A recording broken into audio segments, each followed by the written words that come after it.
kaso laban po sa inyo. Sa tingin niyo ho ba may sapat na ebidensya talaga siya para sabihin na kumbaga libelous po ang lahat ng mga nabanggit ninyo? Ako po kasi yung magiging defendant eh. So, syempre sasabihin ko, hindi malakas. Kahit hindi ko pa nababasa.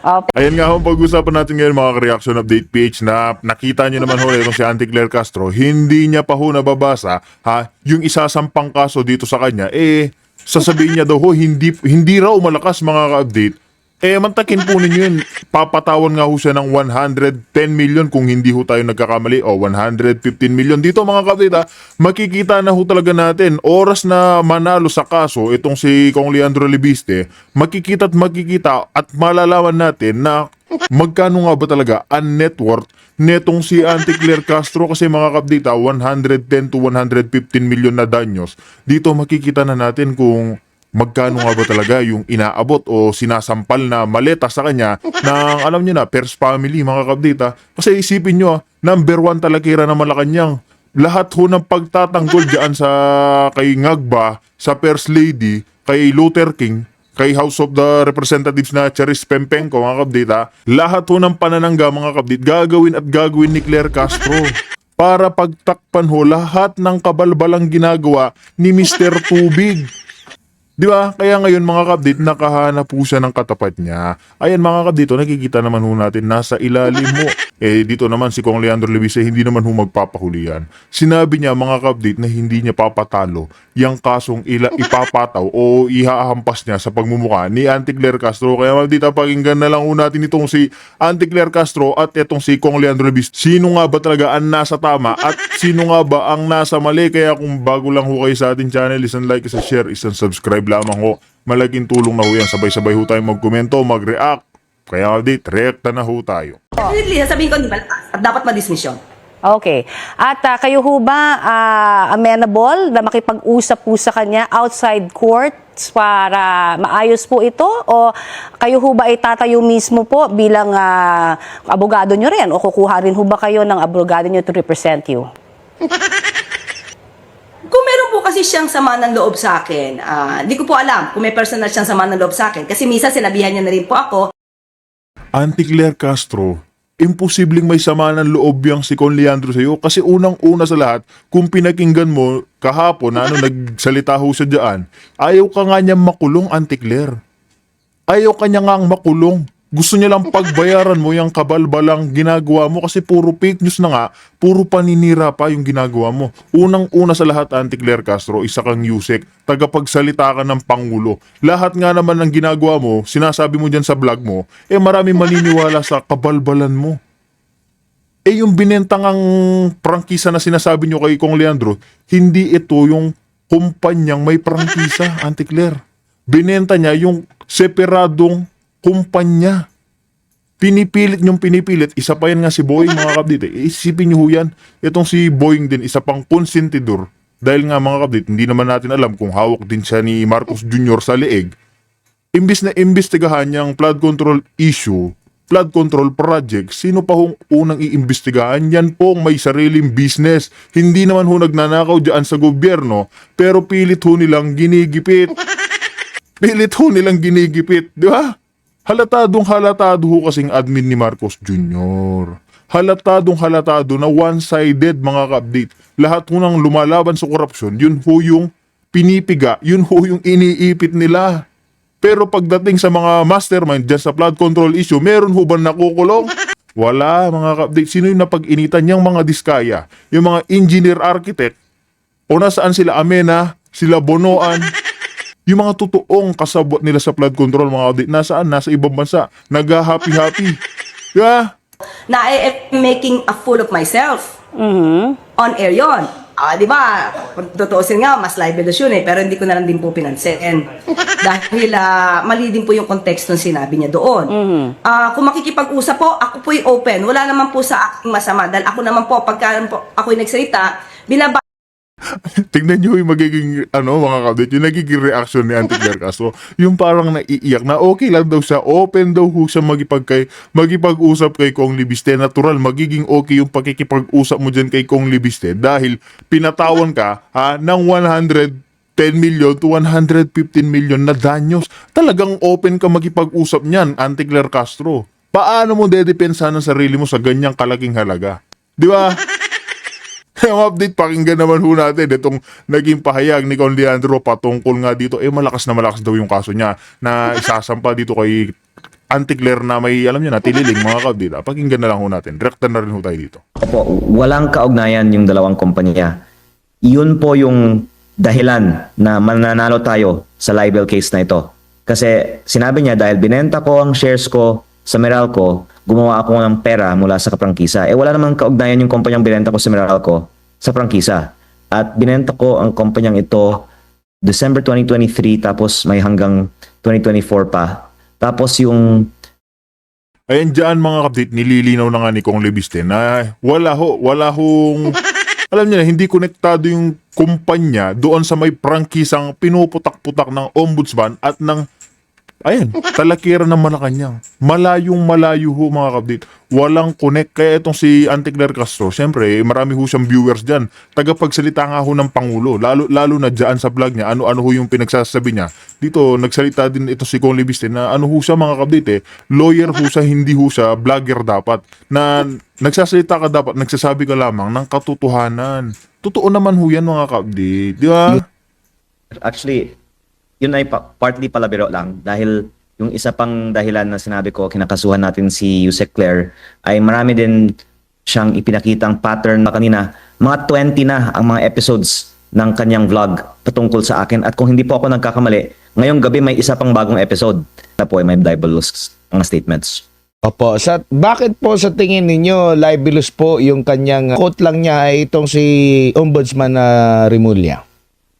Unang-una po, sinabi niya na sang-ayon siya sa mga sinabi. Tapos may mga dinagdagan din siya sa kanyang mga pahayag na sinulat ko po sa aming affidavit na sa tingin niya talagang dahil siya po ay isang vlogger, hindi naman lang niya trabaho na mag-report ng balita. Hindi po siya newscaster.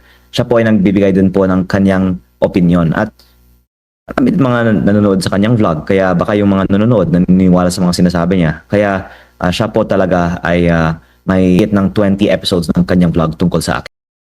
O, di ba mga update, hindi ho siya newscaster. Hindi ho siya. Tapos narinig naman po natin mga update na mahigit 20 episodes na ho yung na-vlog ni Auntie Claire Castro sa kanyang channel patungkol sa paninirang puri dito kay Kong Leandro Lebiste. Natural mga update. Hindi naman ho galit itong si Kong Lebiste. Siyempre, kailangan niyang gumitna. Kailangan niyang itigil yung kabalbalang ginagawa ni Claire Castro. Lalo na kung hindi namang katotohanan yung sinasabi niya. Hindi naman magre-react yan mga update kung totoo yung sinasabi ni Claire. Ang kaso, hindi nga totoo. Diba? Hindi totoo yung sinasabi ni Claire Castro. Opo, maaari ba nating pag-usapan yung issue na yun na Congressman, lalo na yung allegation po ni Ombudsman? Parang binawin na nga nila yung sinabi nila eh. Ang sinabi po kasi nila, binenta ko ang prangkisa at gumawa ako ng binenta kong kumpanya ay hindi yung itinutukoy nila na may prangkisa. At mukhang hindi lang po siya nag-research kahit na nasa Google lang po ang impormasyon tungkol sa anong kumpanya ang binenta ko. At ang Meralco mismo, sinabi din nila na binenta ko din naman din po yung kumpanya kahit hindi sa Meralco, pero hindi ko po siya binenta. At yung franchise mismo ay may mga provision din na kung after 2 years, walang operator po ang kanyang operasyon dahil hindi po siya nabigyan ng mga necessary government permits sa taong 2022. At for many of these na kumita ako sa negosyong ito. Dahil gusto ko pong mag-comply with exceeding caution sa batas, itinigil namin ang apply sa batas. Opo, ang nababanggit nyo po na may prangkisa itong Solar para sa Bayan Corporation. Linawin ko lang po, existing pa rin yung kanyang Operasyon mula 2022 pa, ayon sa provision ng prangkisa, within 2 years, ipso facto revoked o automatic repeal o amend ng mga legislative franchises katulad nito. Kaya basis din po sa general law ng 2022 na ang DOE ay magbigay din ng implementing rules and regulations na hindi po inilabas ng DOE. Para sa maraming mga dahilan, na-revoke na po ang prangkisang ito. Pero hindi talaga ito hindi na mag-operate. Actually, ako po ay nag-invest para sa mga planta ng kumpanyang ito at napakasakit po na kahit nandoon yung mga solar panels, hindi po sila umaandar dahil hindi po ibinigay ang permit to operate ng plantang ito. Opo. And needed pa ba ng Solar na para sa Bayan Corporation na mag-info sa Kamara na hindi kami nakapag-operate na since 2022? Or automatic na po yun, batay po sa batas sa prangkisa ng SPBC? Definitely po automatic kasi napakalinaw po sa batas nakalagay ipso facto revoked. Pwedeng sinabi na sana na kailangan mong i-notify ang Kongreso kahit walang sabihin lang na revoked, nakalagay ipso facto revoked. Pangalawa po, separate point yung my general law na nakalagay that this new law hereby repeals and amends all of the legislative franchises affected by this law. Opo. Kung i-google mo ang nabanggit na pag-divest po nyo po, marami na mga artikulo lumalabas dito po sa SPNEC, yung SP New Energy Corporation. Alin po ba yung nauna, sir? Ito or yung SPBC? At ano po yung connection nito sa dalawa? Nabanggit nga ng Meralco last time na na separate itong dalawa na ito. Opo, walang kaugnayan yung dalawang kumpanya. Yun po yung dahilan na mananalo tayo sa libel case na ito. Kasi sinabi niya dahil binenta ko ang shares ko sa Meralco, gumawa ako ng pera mula sa kaprangkisa. Wala namang kaugnayan yung kumpanyang binenta ko sa Meralco sa prangkisa. At binenta ko ang kumpanyang ito December 2023 tapos may hanggang 2024 pa. Tapos yung stop operations ng solar para sa bayan ay 2022 pa. Kaya at the time na binenta ko nga yung kumpanya na isa sa Meralco, wala na nga rin pong operation yung solar para sa bayan. At talagang walang kaugnayan at makikita po ninuman ito dahil nasa Philippine Stock Exchange ang impormasyon tungkol sa laman ng kumpanyang ito dahil ito po ay isang publicly listed company. May nakikita na po ba kayong pattern or dahilan na duda po ninyo? Bakit? Saglit lang, ako yung naglalabas ng mga issue na imbestigahan itong mga issue ng corruption, lalo na itong sa Cabral Files. Bakit ako na naman yung iniimbestigahan? Unang-una po, nagsimula lang po si Yusek Castro sa kanyang mahigit 20 episodes na tungkol sa akin matapos kong ibinunyag na hawak ko ang files mula kay Yumaong Yusek Cabral. At nung nasabi niya na binenta ko yung prangkisa tapos kinorek siya ng Meralco, humanap naman siya ng ibang sinabi na may multa daw ako sa DOE na nilinaw ko din po ang kumpanyang binenta ko sa Meralco ang may naturang multa, hindi po ang kumpanya ng pinag-aari ko. Kaya lumalabas na humahanap sila ng kahit anong mahanap nilang butas at pag hindi sila makahanap ng butas, gagawa na lang sila ng kwento. At kahit po ang Ayan mga kabdit, malinaw na simula gustong ilabas ni Kong Leandro Lebiste itong Cabral Files. Naghahanap nga ho ng butas yung Malacanang. Naghahanap po sila ng butas para siraan si Kong Leandro Lebiste dahil mga kabdit, nasa kanya rin ho yung malasaldi ko. Ano po ba yung malasaldi ko mga kabdit? Alas! Nasa kanya din ho yung alas na hanggang ngayon hindi ho siya mapatahimik. Di ba sinabi na rin ho niya, kahapon din ho mga kabdit na meron ng death threat sa kanya. Kanino ho dinediretso, hindi ho sa kanya galing mga kabdit dinediretso ho sa nanay niya. Mismo isipin nyo senador na ho yung nanay niya, pero nakakatanggap pa ho ng death threats ang anak niya. Nakakatanggap pa rin ho ng death threats mga kabdit. Saan daw? Sa gobyerno. Ganyan ho kawalang hiya yung gobyerno ni Marcos Jr. Gagawa ho sila ng butas para ho manahimik yung si Kong Leandro. Ang kaso mga kabdit, malaki ko Barsaga, itong si Kong Leandro, all in, all out din ho siya. Lahat ho ng sinasabi niya, wala na ho, derechahan na ho siya mga kabdit. Ayaw niya na hong ibitawan lahat ng mga naging pahayag niya, mga nilantad niya, kasi panigurado at panigurado, oras na patahimikin ho yan. Sinabi niya na rin ho ito mga kabdit, ilalabas at lalabas pa rin yung Cabral Files.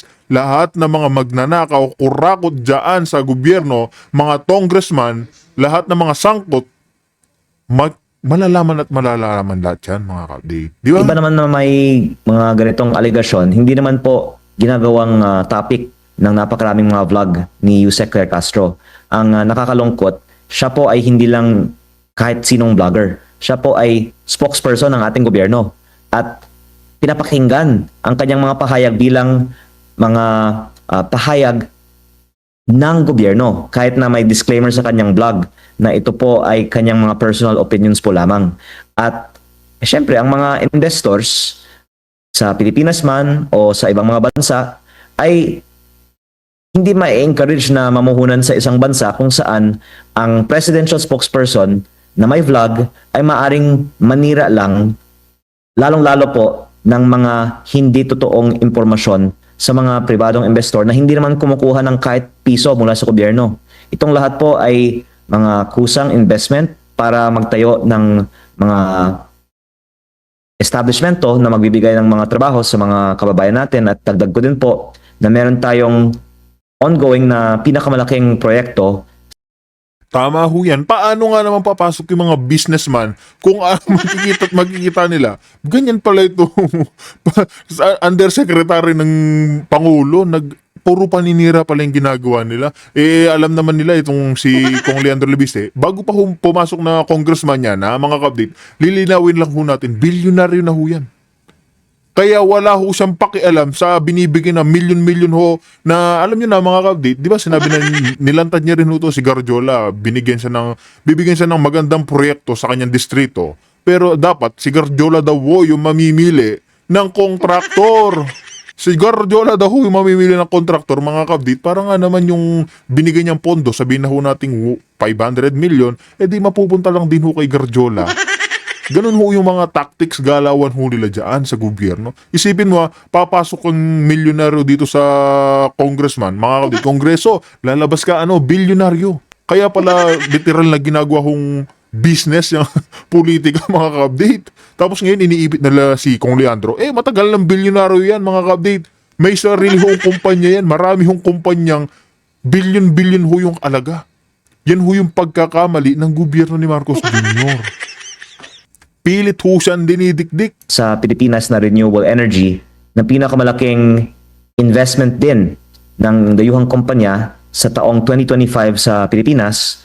Ito po ang binenta ko sa Meralco. Kaya ko po ito binabanggit dahil una, nakakahiya sa mga namuhunan sa mga proyektong ito na biglang naging issue ang maling impormasyon tungkol sa mga solar projects at pati na rin po ang ibang mga stakeholders na may kaugnayan sa ongoing proyektong ito. At pangalawa, nililinaw ko din po na hindi din totoo na 2% lang sa commitment ang i-deliver dahil si Pangulong Bongbong Marcos ay mismong naging guest of honor sa groundbreaking ng pinakamalaking renewable energy project sa Pilipinas ng kumpanyang itinatag ko noong November 2024. Nakapost ko po sa aking Facebook page ang speech ni PBBM kung saan pinuri niya ang proyektong ito na nagbibigay ng mahigit 10,000 na trabaho para sa ating mga kababayan sa Nueva Ecija. Opo, kung ang nabanggit ni Yusek Castro, kaya daw niyo siya sinampahan ng kaso para patahimikin. Actually, kung hindi siya tatahimik, okay lang din po sa akin. Kasi kung mananalo ako sa kasong ito na 110 million pesos tapos tuloy-tuloy siya magsasalita ng fake news, edi kakasuhan ko siya muli para sa karagdagang 110 million pesos. Kaya okay din po siya na hindi na lang tumahimik. Opo. Bago lang si partner MJ po. Yun nga po yung next na tanong ko po dahil parang nagkakaroon siya ng dual entity at hindi lahat nakakaintindi na meron siyang dual entity na isang nasa opisyal ng communications ng national government and at the same time may nagpapahayag ng sariling kanyang opinion sa kanyang vlog. Nais niyo po bang mag-stick siya sa isa lamang po? Kasi naalala ko, last administration mahigpit na ipinagbawal din kasi may mga vlogger din, kilalang vlogger na nasa communications din po, pinatigil sila sa kanilang vlog o di kayo pinapili siguro dahil nasa gobyerno ka na at ang tingin sa iyo ikaw yung kumbaga nagiging tagapagsalita bintana at lahat kung saan kang lugar, kumbaga ang lalabas sa bibig mo, opisyal na statement ng pamahalaan. Tama po. At naisip ko lang ngayon, baka may legal prohibition nga sa negosyo sa vlog niya habang siya po ay presidential spokesperson. Baka pwede nating pag-aralan yan. Pero of course, politically, hindi maganda para sa administrasyon na may vlogger na hindi lang siya basta-basta nagwa-vlog, umaatake siya kahit ng mga kakampi ng administrasyon. Kaya lalong dumadami yung mga kalaban ng administrasyon dahil sa mga vlog niya. At actually, pinaresearch ko yun sa aking staff. Yung approval rating ng administrasyon ay bumagsak sa nakaraang taon kasabay ng pagpasok ni Yusek Claire Castro bilang presidential spokesperson. At maaaring ma-attribute natin ang pagbaba ng approval rating ng administrasyon, among other reasons, sa failed communication strategy led by Yusek Claire Castro.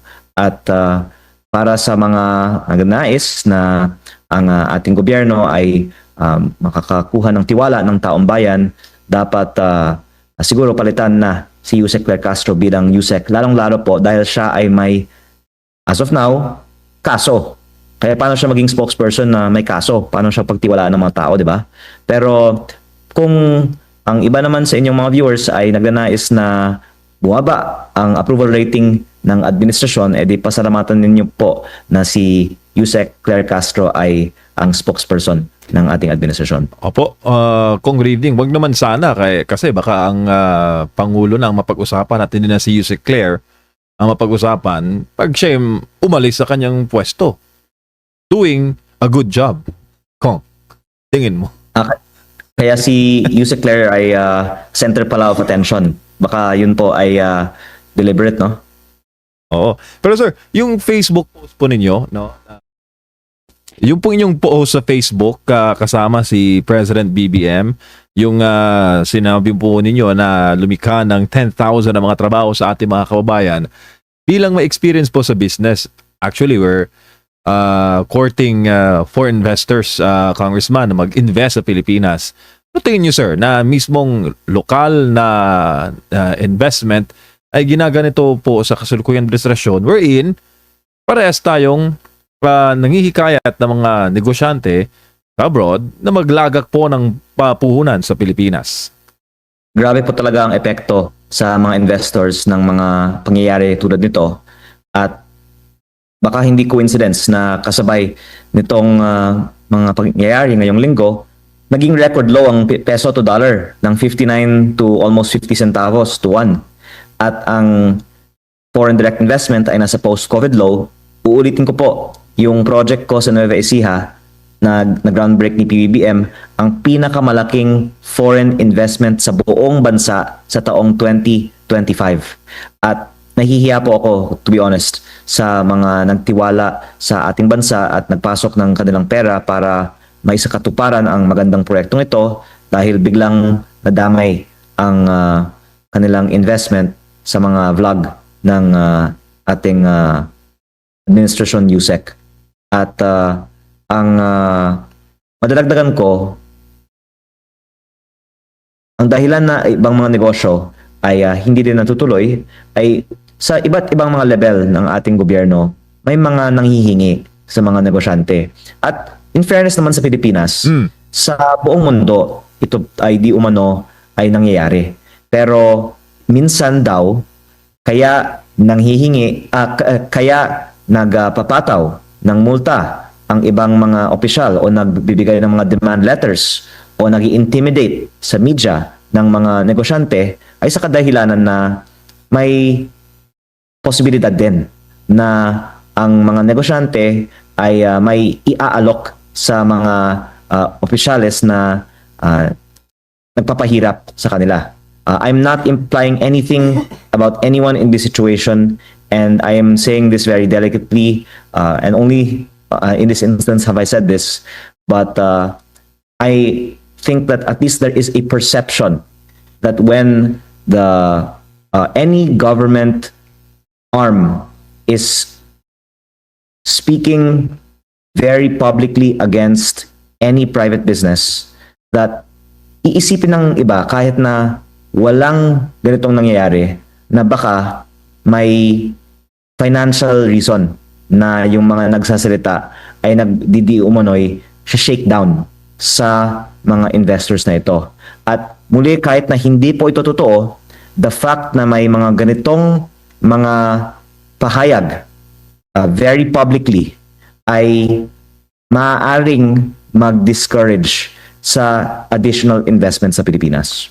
Kong, mayroon pong pinapataw na 24 billion. Ito bang 24 billion ay the same company po o the same business na sinabi po ninyo na nakapaglikha ng 10,000 na mga trabaho? Yung sabi po ni Energy Secretary Green? Yun nga po yung kumpanyang binenta ko. Sa kumpanyang binenta ko ay iba't ibang mga subsidiaries. Pero yung mismong kumpanyang binenta ko, if I'm not mistaken, ay yung kumpanya na akala ng iba ay akin pa. Kaya sa totoo lang po, hindi ko kinokorekta sila kaagad dahil gusto ko lang pong panuorin kung ano-anong mga kwentong gagawin nila, at kung magsasalita sila ng mali, pwede natin silang kasuhan ng 110 million pesos in damages din. Pero yun po ay isa pang example ng patently false information na ipinahayag sa mga nakaraang mga araw. Pero sir, 24 billion, hindi raw ito kaugnayan, no? Yung sabi ni Secretary Garin sa inyo pong stand, no, sa korupsyon. Do you believe, sir, on that side naman po ng Energy Secretary? Unang-una po, yung importanteng punto ay hindi po sa akin ipinataw ang multa. Ako po ay nagbenta ng kumpanya noong 2023 and 4. Tapos, yung multa ay ipinataw ngayon lang. Baka dahil O ngayon yan mga update, nakakaamoy na rin ho si Kong Lebiste na bakit ngayon lang sa pinapatawan ng magkano yan mga update, nasa around 24 billion daw yung kailangan niya hong bayaran para maabsuelto. Eh di ba ganyan huka walang hiya? 2023 tapos ngayon siya pinanggigigilan.